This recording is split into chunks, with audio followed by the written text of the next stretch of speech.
Good afternoon. Crop science paper number 2 ह्याच्यामधला जो आपला chapter चालू आहे तो आहे फीट. फीट म्हणजे गहू. तर आपण गव्हाविषयी माहिती घेत आहोत. Crop science paper number 2 chapter आहे फीट. फीट म्हणजे गहू. तर गव्हाविषयी आपण माहिती घेत आहोत. तर बघा की आज आपण पहिल्यांदा गव्हाच्या संदर्भातल्या काय माहिती बघितल्यात तर त्याचं इकॉनॉमिकल इम्पॉर्टन्स बघितलेत. म्हणजे रोजच्या जीवनामध्ये गहू कितपत गरजेचं आहे त्याची आपण माहिती घेतलेली आहे. त्याच्यानंतर बघा त्याच्या व्हरायटीज बघितलेत. त्याच्यानंतर आपण गव्हासाठी कशा पद्धतीचं हवामान, ज्याला की क्लायमेट आपण म्हणू, तर क्लायमेट कसं असणं गरजेचं आहे. त्याच्यासोबत त्याच्यासाठी सॉईल म्हणजे माती कशी असणं गरजेचं आहे ह्याच्या संदर्भात आपण माहिती घेतली. त्याच्यानंतर बघा आपण सीड ट्रीटमेंट, ज्याला की बीज प्रक्रिया म्हटली जाते, तर गव्हावरती कशा पद्धतीची बीज प्रक्रिया करणं गरजेचं आहे त्याच्या संदर्भात आपण माहिती घेतलेली आहे त्याच्या अगोदरच्या लेक्चर्समध्ये. त्याच्यानंतर आज आपण गव्हासंदर्भाची इतर माहिती घेणार आहेत. ती आहे method of sowing. Method of sowing म्हणजे लागवडीच्या पद्धती. समजा गहू जर आपण या ठिकाणी आपल्या शेतामध्ये लागवड करत असेल तर कशा पद्धतीने आपण लागवड करणं गरजेचं आहे त्याला म्हणलं जातं मेथड ऑफ सोविंग. तर बघा परीक्षेसाठी हा अतिशय महत्त्वाचा प्रश्न आहे की लागवडीच्या पद्धती म्हणजे मेथड ऑफ सोविंग म्हणजे कशा पद्धतीने गहू लागवड केली जाईल. तर त्याच्यामध्ये पहिली पद्धत आहे ब्रॉडकास्टिंग आणि दुसरी पद्धत आहे ड्रिलिंग. पहिली पद्धत आहे ब्रॉडकास्टिंग. ब्रॉडकास्टिंग म्हणजे काय की आपण आपल्या हाताने ते सरळ गहू जे आहे ते आपण पूर्णपणे पसरत असतो, आपल्या रानामध्ये ते फेकून देत असतो, त्याला ब्रॉडकास्टिंग म्हटलं जातं. ब्रॉडकास्टिंग म्हणजे काय की आपल्या हातामध्ये आपण बियाणं घेऊन ते बियाणं आपण रानामध्ये डायरेक्टली आपण फेकून देत असतो, पसरवून देत असतो, त्याला ब्रॉडकास्टिंग असं म्हटलं जातं. बघा तर ब्रॉडकास्टिंगमध्ये काय म्हटलंय, the seed is broadcasted and covered by giving harrowing. तर बघा आपण काय केलं जातं की जे बियाणं आहेत ते आपण हाताने पूर्णपणे पसरून देतो किंवा हाताने आपण फेकून देत असतो. म्हणजे आपण आपल्या साधी शेतामध्ये बघा ज्यावेळेस आपण बियाणं असतील किंवा खतं असतील, युरिया असेल, तर युरिया जे आहे ते बघा आपण डायरेक्टली हाताने आपण पाठीमध्ये युरिया घेतो आणि हाताने आपण पूर्णपणे आपल्या शेतामध्ये पसरवत असतो, फेकून देत असतो, त्याला ब्रॉडकास्टिंग असं मेथड म्हटलं जातं. बघा तर काय केलं जातं, द सीड्स आर ब्रॉडकास्टेड म्हणजे जे बियाणं आहेत ते पूर्णपणे आपल्या शेतामध्ये फेकून दिले जातात आणि त्याच्यानंतर हार्विंग म्हणा किंवा त्याच्यानंतर काही कालावधी म्हणजे त्यानंतर ते जे बियाणं आहे ते कवर केले जातात हॅरोविंगमध्ये किंवा हॅरोच्या साह्याने, कोळवणी यंत्र असतील किंवा अशाच्या साह्याने ते जे बियाणं आहे ते पूर्णपणे कवर केले जातील. This method is followed in the north India on light alluvial soil having the sufficient moisture in the surface layer. तर बघा साधारणतः असं म्हटलं गेलं की ही जी पद्धत आहे ब्रॉडकास्टिंग नावाची जी मेथड्स आहे ही जी पद्धत आहे ही पद्धत शक्यतो नॉर्थ इंडिया म्हणजे उत्तर भारतामध्ये या पद्धतीचा चांगल्या पद्धतीने वापर केला जाईल. उत्तर भारतामध्ये कशासाठी, तर लाईट अल्युव्हियल सॉइल्स, तर तिथकडची जी शेती आहे की तिथली जी माती आहे ती माती अल्युव्हियल प्रकारची सॉईल आहे. बघा अल्युव्हियल सॉइल्स तर काय असतं की त्याच्यामध्ये मॉइश्चर्स कंटेंट ज्याला आपण म्हणू किंवा आर्द्रतेचं प्रमाण जे आहे ते आर्द्रतेचं प्रमाण अतिशय चांगलं असू शकतं. This method is insufficient because of poor germination and irregular plant stand. तर बघा काय असतं की ब्रॉडकास्टिंग मेथड्समध्ये किंवा या पद्धतीमध्ये आपण काय करत असतो की आपल्या हातामध्ये बियाणं घेऊन आपण डायरेक्टली आपल्या शेतामध्ये फेकून देत असतो. त्याच्यामुळे काय होतं की ह्याच्यामध्ये ज्यावेळेस रोपाची जी साईज असेल किंवा रोपाची उंची असेल ही रोपाची उंची ही खालीवर होत असते, त्याला इरेग्युलर साईज असं म्हणतात. किंवा काय होऊ शकतं त्याच्यानंतर पोअर जर्मिनेशन म्हणजे आपण जसं इतर जी पिकं आहेत इतर पिकांचं ज्या पद्धतीने जर्मिनेशन किंवा उगवण क्षमता जशी असते तशा पद्धतीची या पिकाची उगवण क्षमता योग्य प्रकारची असू शकत नाही, त्याला पोअर जर्मिनेशन असं म्हटलं जातं. त्याच्यानंतर काय म्हटले बघा, it require more seed rate than drilling methods. तर बघा ब्रॉडकास्टिंग नावाची जी ज्याला प्लॅन्टिंगची मेथड्स आहे, लागवडीची जी पद्धत आहे, त्या पद्धतीमध्ये आपण बियाणं डायरेक्टली हाताने फेकून देत असतो. त्याच्यामुळे काय होत असतं की सर्वाधिक जास्त बियाणांचा वापर या पद्धतीमध्ये केला जाऊ शकतो. इट रिक्वायर मोर सीड, ह्याच्यासाठी जास्त बियाणांचा वापर केला जाऊ शकतो दॅन ड्रिलिंग मेथड्स. बघा ड्रिलिंग मेथडच्या तुलनेने ब्रॉडकास्टिंग मेथड्समध्ये बियाणांचं प्रमाण हे सर्वाधिक जास्त आहे किंवा जास्त बियाणं आपल्यासाठी लागू शकतात. तर हे मेथड ऑफ सोविंगमधल्या लागवडीच्या पद्धतीमध्ये जी पहिली मेथड्स आहे ती आहे ब्रॉडकास्टिंग. त्याच्यानंतर बीमध्ये बघा दुसरी मेथड आहे ती आहे ड्रिलिंग. तर बघा आपण जुन्या काळामध्ये किंवा आजही आपण काय करत असतो की ट्रॅक्टरला टिफन असतं बघा, टिफन असतं, त्याला ॲग्रिकल्चरच्या किंवा कृषीच्या भाषेमध्ये त्याला सीड ड्रिल असं म्हटलं जातं. Seed drill. तर काय केलं जातं बघा, तर ह्या सीड ड्रिलच्या साहाय्याने त्या टिफनामध्ये आपण बियाणं ठेवून ते बियाणं आपल्या शेतामध्ये पेरत असतो. त्याला म्हणलं जातं ड्रिलिंग मेथड्स. बघा सीड ड्रिलच्या साहाय्याने म्हणजे टिफन असेल किंवा टिफनच्या साहाय्याने आपण बियाणं आपल्या शेतामध्ये या ठिकाणी पेरणी करत असतो, त्याला ड्रिलिंग मेथड ऑफ सोईंग म्हटलं जातं. बघा ह्याच्यामध्ये काय म्हटलंय, the sowing of a feed is done by 1, 2 or 3 tyre seed drills. तर बघा सीड ड्रिलच्या साहाय्याने किंवा सीड ड्रिल नावाचं जे इन्स्ट्रुमेंट आहे, या इन्स्ट्रुमेंटच्या साहाय्याने जर आपण आपल्या शेतामध्ये लागवड करत असेल तर त्याला असं म्हणलं जातं ड्रिलिंग मेथड्स. तर काय म्हटलंय, 1 tyre seed drills locally known as nari is used in north India and हॅवेलिस रिजन. तर बघा सगळ्यात महत्त्वाची गोष्ट या ठिकाणी काय आहे की इन महाराष्ट्रामध्ये काय केलं जातं बघा, की आपल्या भागामध्ये आपण काय करतो, sowing is done with the help of tiffin. तर जे टिफन असतं बघा, टिफनच्या साहाय्याने आपण महाराष्ट्रामध्ये आपण बियाणांची किंवा तर महाराष्ट्रामध्ये आपण जे गहू असेल त्या गव्हाच्या बियाणांचं या ठिकाणी लागवड करत असतो टिफनच्या साहाय्याने. तर बघा बऱ्याच ठिकाणी काय केलं जातं, ट्रॅक्टरच्या साहाय्याने सुद्धा आपण पेरणी करत असतो. त्याला ते जे मशीन वापरलं जातं त्याला सीड ड्रिल असं म्हटलं जातं. जे मशीन असेल किंवा टिफनचं जे मशीन असेल त्याला सीड ड्रिल असं म्हटलं जातं. By this method seed is placed in the soil at a proper depth.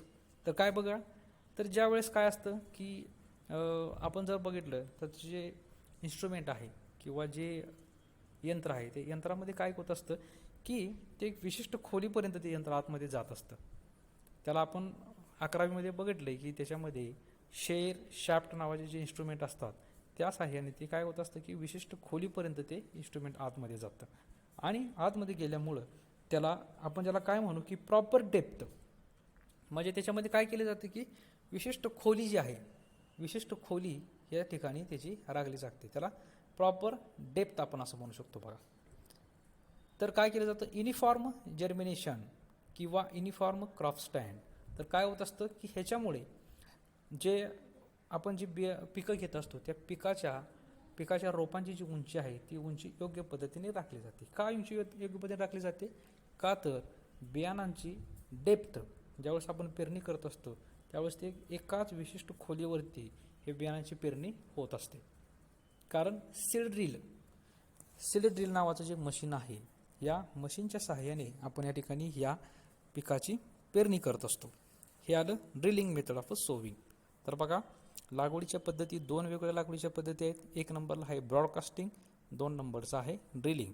ब्रॉडकास्टिंगमध्ये काय केलं जातं की आपण आपल्या हातामध्ये बियाणं घेऊन या ठिकाणी बियाणं आपल्या शेतामध्ये फेकून देत असतो, त्याला ब्रॉडकास्टिंग असं म्हटलं जातं. आणि त्याच्यानंतर जे नेक्स्ट आहे ते आहे ड्रिलिंग. ड्रिलिंगमध्ये काय केलं जातं की आपण सीड ड्रिल असेल किंवा आपल्या महाराष्ट्रामध्ये जे टिफन असेल या टिफनच्या सहाय्याने ज्यावेळेस आपण पेरणी करत असतो त्याला ड्रिलिंग मेथड ऑफ सोविंग असं म्हटलं जातं. त्याच्यानंतर बघा आपण गव्हाच्या संदर्भात काय बघतोय की सोविंग टाईम म्हणजे पेरणीचा वेळ काय असेल किंवा पेरणीची कोणत्या वेळी आपण पेरणी करू शकतो.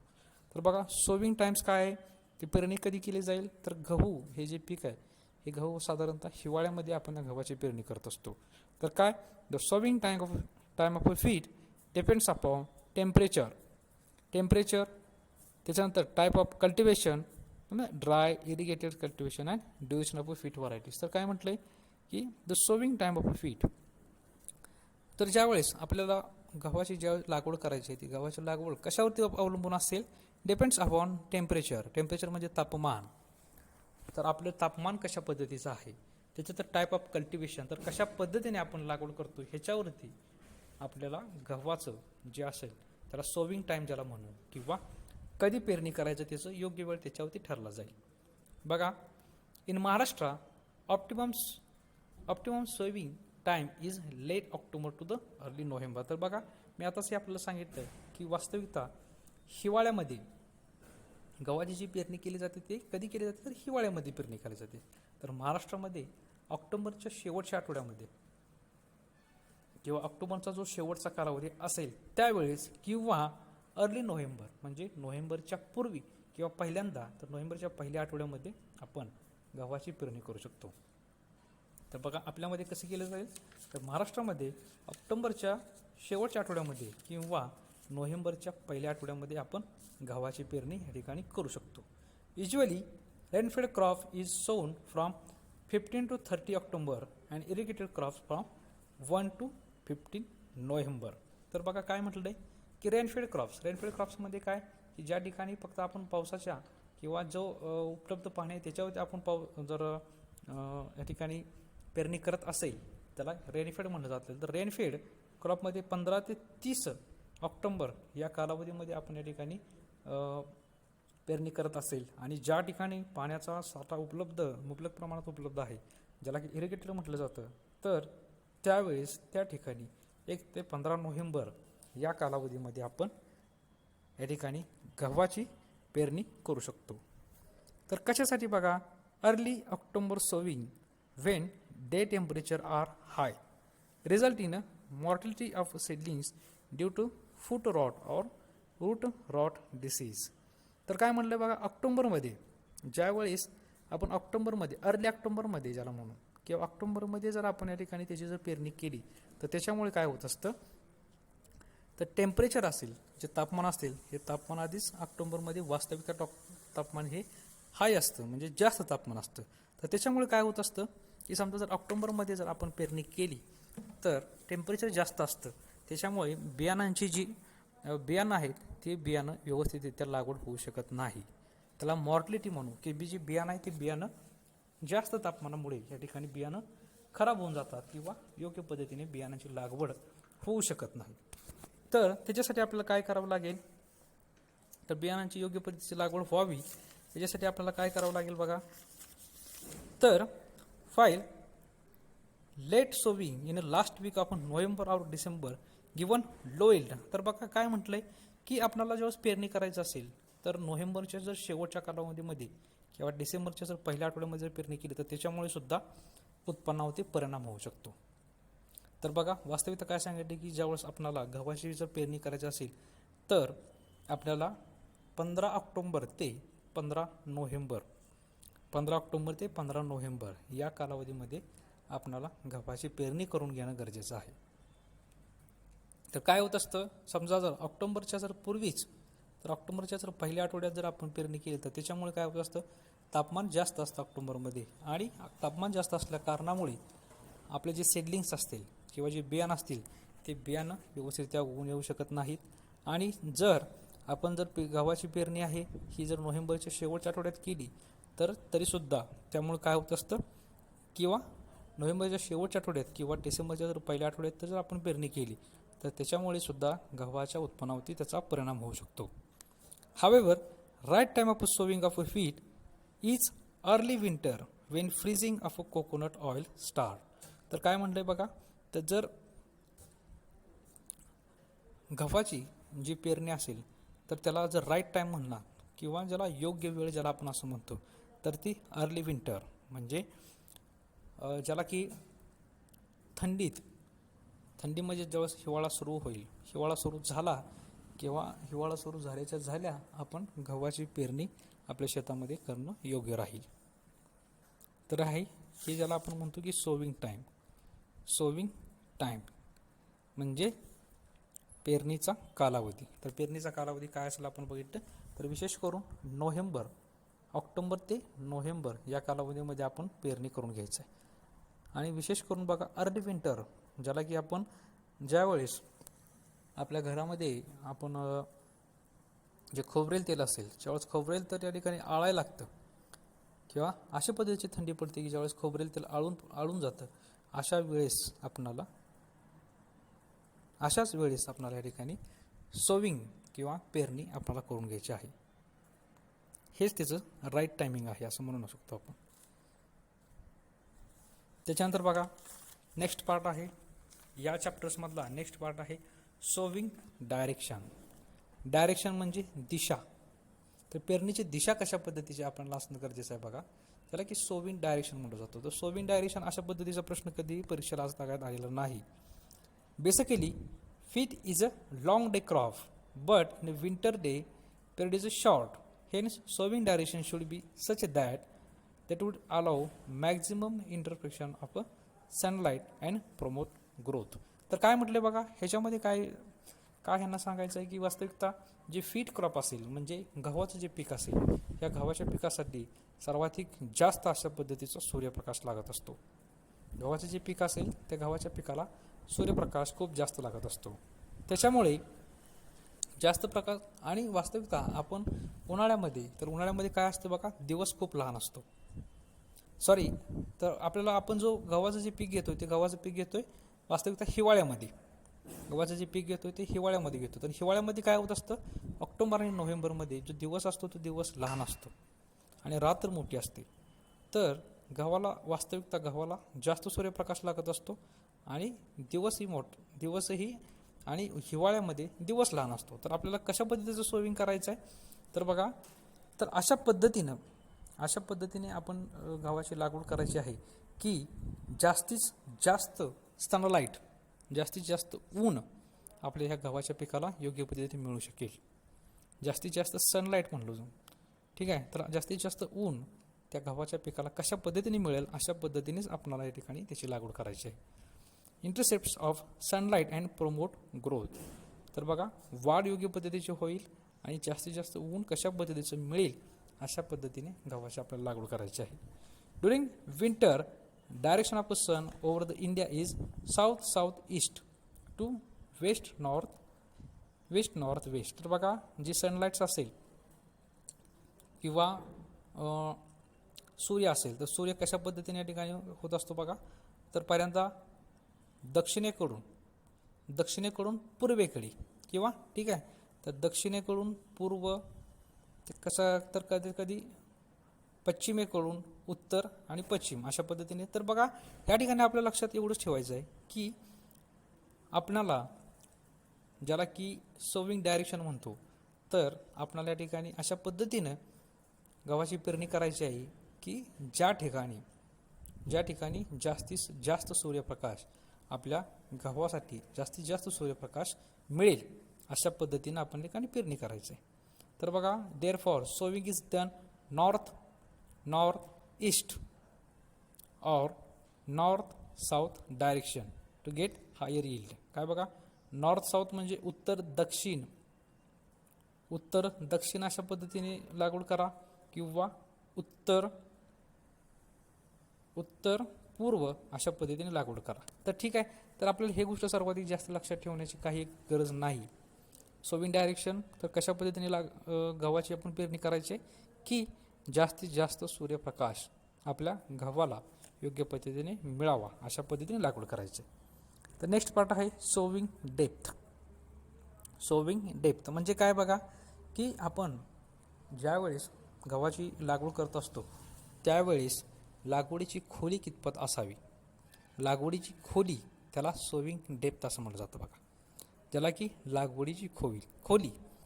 Wheat seed should be placed in a moist zone for better germination and establishment of seedlings. तर काय म्हटलंय, व्हीट सीड असतील किंवा गव्हाचं जे बियाणं असेल should be placed in a moist zone. तर बघा, मॉइस्ट झोन म्हणजे काय की अशा ठिकाणी आपल्याला गव्हाचे बियाणं ठेवायचे ज्या ठिकाणी ओलावा असेल. कशासाठी, तर ओलावा कशासाठी गरजेचा आहे की बेटर जर्मिनेशन म्हणजे चांगल्या पद्धतीची उगवण क्षमता राहण्यासाठी ज्या ठिकाणी ओलावा असेल अशा पद्धतीने आपणाला या ठिकाणी गव्हाची लागवड करायची आहे. Under rainfed condition when crop take on residual moisture sowing is done at 8 to 10 cm depth. बघा रेनफेड कंडिशन असेल म्हणजे आपला समजा जर पाण्याची उपलब्धता कमी असेल, ज्या ठिकाणी पाण्याची उपलब्धता कमी असते अशा ठिकाणी आपणाला गव्हाचे ज्यावेळेस आपण ज्याला खोली बियाणांची ज्यावेळेस बियाणं टोचत असतो तर त्याची जी खोली असेल ती 8 ते 10 सेंटीमीटर एवढ्या डेप्थपर्यंत असेल. 8 ते 10 सेंटीमीटर डेप्थपर्यंत असेल. ठीक आहे. आणि इरिगेटेड कंडिशन, इरिगेटेड म्हणजे ज्या ठिकाणी आपण इरिगेटेड ह्याचा अर्थ असा आहे की आपण ज्या वेळेस जे गव्हाची तर अशा ठिकाणी की ज्या ठिकाणी पाण्याची उपलब्धता सर्वाधिक जास्त आहे अशा ठिकाणी गव्हाची जी खोली असेल बियाणांची जी खोली असेल ते 3 ते 5 सेंटीमीटर डेप्थ 3 ते 5 सेंटीमीटर डेप्थ एवढ्या खोलीपर्यंत गव्हाच्या ठिकाणी आपण बियाणांची पेरणी करायची आहे. त्याच्यानंतर काय म्हणले बघा 4 number dwarf Mexican wheat variety have a very short coleoptiles hence sown only up to 5 centimetre depth. तर बघा मेक्सिकन तर आपण ह्याच्या अगोदरच बघितलं की मेक्सिकन नावाची जी व्हरायटी असेल किंवा डॉर्फ व्हरायटी म्हणजे ते बुटक्या जाती असतात, गव्हाच्या जे बुटक्या जाती असतील अशा पद्धतीच्या जातींचं ज्यावेळेस आपण खोली ठेवायची असेल ती खोली 5 सेंटीमीटर एवढ्याच खोलीपर्यंत 5 सेंटीमीटर एवढ्याच डेप्थपर्यंत या ठिकाणी ते ठेवणं गरजेचं आहे. तरी आहे सोविंग डेप्थ म्हणजे आपण पेरणीची किंवा ज्यावेळेस पेरणी करत असेल त्यावेळेस बियाणं किती खोलीपर्यंत आपण ठेवणं किंवा किती खोलीपर्यंत टोचणं गरजेचं आहे याच्या संदर्भात माहिती. त्याच्यानंतर काय बघा सर्वाधिक काय म्हणले रेनफेड कंडिशन असेल तर 8 ते 10 सेंटीमीटरपर्यंतची डेप्थ ठेवा, खोली ठेवा. आणि इरिगेटेड कंडिशन असेल, इरिगेटेड म्हणजे सिंचित क्षेत्र असेल किंवा या ठिकाणी मुबलक प्रमाणात पाणी उपलब्ध असेल अशा ठिकाणी 3 ते 5 सेंटीमीटरपर्यंत त्याची खोली असणं गरजेचं आहे. तर हेच फक्त 2च वाक्य या ठिकाणी महत्त्वाचे आहेत. त्याच्यानंतर बघा सेकंड पार्ट्स आपल्याला म्हटलं आहे सीड रेट. सीड रेट म्हणजे ह्याचा अर्थ काय बियाणांची मात्रा. सीड रेट म्हणजे काय बियाणांची मात्रा. तर कशा पद्धतीने आणि किती प्रमाणात बियाणं लागतील बघा. तर काय म्हटलंय the seed rate of a feet depend upon the variety sowing methods type of cultivation and time of sowing. तर बघा सीड रेट असेल कुठल्याही बियाणांची जर मात्रा असेल तर आपल्याला बियाणांची मात्रा आपण कुठल्या प्रकारच्या जाती गव्हाची कोणती जात लावतोय, त्याच्यानंतर आपल्याला पेरणीचा वेळ कितपत आहे किंवा कुठल्या वेळेस आपण पेरणी करतोय, त्याचं सोविंग मेथड्स म्हणजे कशा पद्धतीने. तर बघा ब्रॉडकास्टिंग मेथडची जी सोविंग आहे किंवा ब्रॉडकास्टिंग मेथड्स असेल लागवडीची जी पद्धत आहे त्याच्यामध्ये बियाणांचं प्रमाण सर्वाधिक जास्त लागत असतं. तर अशा या सगळ्या गोष्टींवरती बियाणांची मात्रा किती असेल हे ठरत असतं. तर seed rate of a wheat varies from 44 to 132 kilogram प्रति हेक्टर. तर काय म्हटलं बघा जो सीड रेट असेल किंवा बियाणांची मात्रा असेल ती 44 ते 132 किलो प्रति हेक्टर एवढ्या प्रमाणात असेल. बघा बियाणांची जी मात्रा असेल ती 44 ते 132 किलो प्रति हेक्टर इतपत बियाणांची मात्रा गव्हामध्ये असेल. त्याच्यानंतर for Mexican varieties optimum seed rate is 88 kilogram प्रति हेक्टर्स. तर बघा मॅक्सिकन नावाची जी जाती असेल गव्हाची मॅक्सिकन नावाची जाती असेल तर या जातीमध्ये जवळजवळ आपणाला 88 किलो प्रति हेक्टर एवढा सीड रेट म्हणजे बियाणांची मात्रा या ठिकाणी असणं गरजेचं आहे. मॅक्सिकन नावाची जर व्हरायटी असेल किंवा जाती असेल तर त्याच्यामध्ये 88 किलो प्रति हेक्टर एवढा सीड रेट किंवा बियाणाची मात्रा लागत असते. Higher seed rate is used in a case of late sowing to reduce loss of yield. तर बघा जास्तीत जास्त बियाणाची मात्रा कधी आपण यूज करू शकतो की ज्यावेळेस लेट सोविंग ज्याला म्हणू किंवा समजा आपण जी पेरणी करत असतो ती पेरणी करायला जर खूप जास्त वेळ झाला तर अशा वेळेस हायर सीड रेट, अशा वेळेस काय लागत असतं की बियाणांची मात्रा आपण जास्त ठेवू. समजा जर योग्य वेळेत जर आपलं पेरणी झाली असेल, योग्य वेळेत जर पेरणी झाली असेल तर बियाणांची मात्रा आपण योग्य ठेवू शकतो. परंतु जर पेरणी जर आपली योग्य काळामध्ये किंवा योग्य वेळेमध्ये झालीच नाही तर काय केलं जातं की जास्तीत जास्त बियाणांची मात्रा या ठिकाणी आपण ठेवत असतो. हा आला सीड रेट. तर बघा सीड रेटमध्ये सर्वाधिक महत्त्वाचं काय आहे, 44 ते 132 किलो प्रति हेक्टर. लक्षात घ्या, 44 ते 132 किलो प्रति हेक्टर एवढी बियाणांची मात्रा आपल्याला या ठिकाणी लागत असते.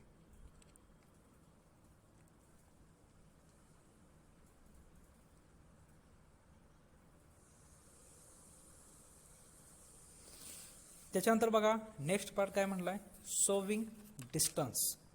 सोविंग डिस्टन्स म्हणजे दोन सऱ्यांमधलं असणारं अंतर, ज्याला की स्पेसिंग असं म्हटलं जातं. बघा सऱ्यांमधील अंतर त्याला की आपण सोविंग डिस्टन्स असं म्हणू शकतो. तर बघा याच्यामध्ये काय म्हणलंय, in case of drilling methods spacing depends upon variety, type of soil, type of cultivation आणि टाईम ऑफ सोविंग.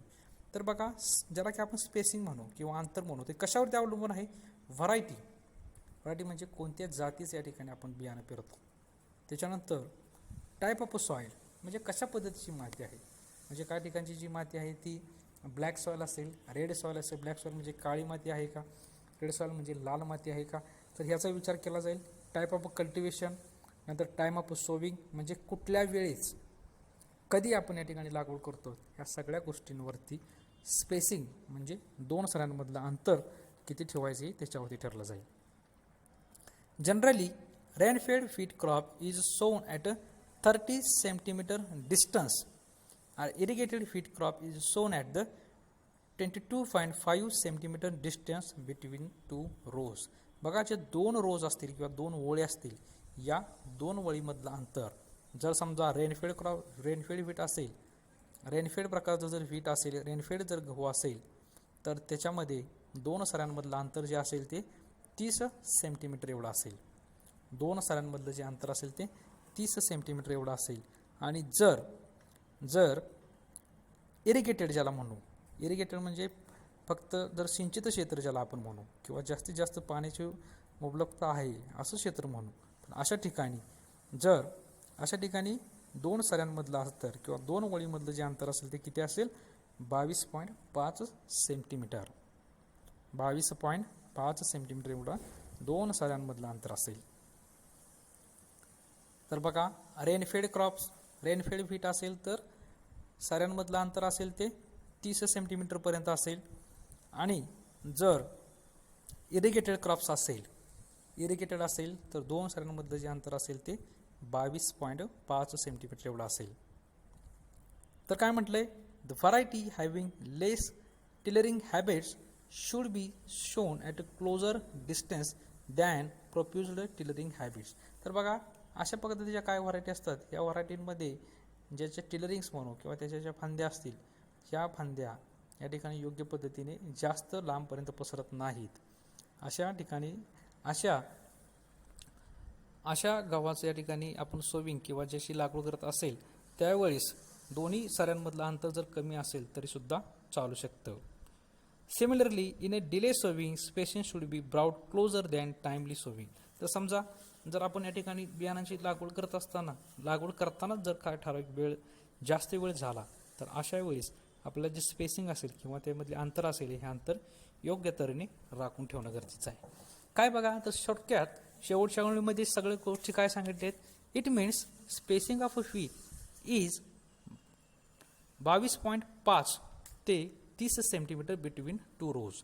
तर बघा सगळ्यात महत्त्वाचं या ठिकाणी काय सांगितले की गव्हामध्ये ज्यावेळेस दोन साऱ्यामधलं जे अंतर असेल हे किती पद्धत असेल, 22.5 ते 30 सेंटीमीटर बिटवीन टू रोज. तर बघा दोन साऱ्यांमधलं किंवा दोन वळींमधलं जे अंतर असेल ते 22.5 ते 30 सेंटीमीटर एवढं राखणं गरजेचं आहे.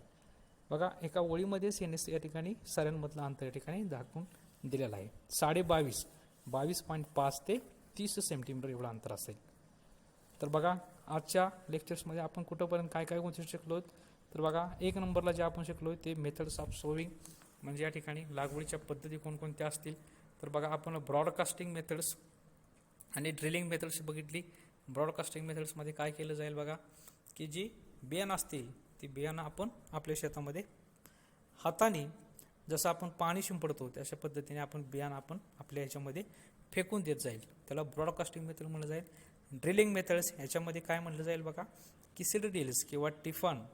जुन्या काळामध्ये आपण बैलाच्या पाठीमागे टिफन लावले असायचे आणि त्या टिफनमध्ये बियाणं असायची आणि त्या पद्धतीने बियाणं या ठिकाणी आपण पेरत असायचो, त्याला टिफन असं म्हणलं जाईल. तर ही बघा आपण मेथड ऑफ सोविंग म्हणजे लागवडीच्या पद्धती आपण बघितल्या.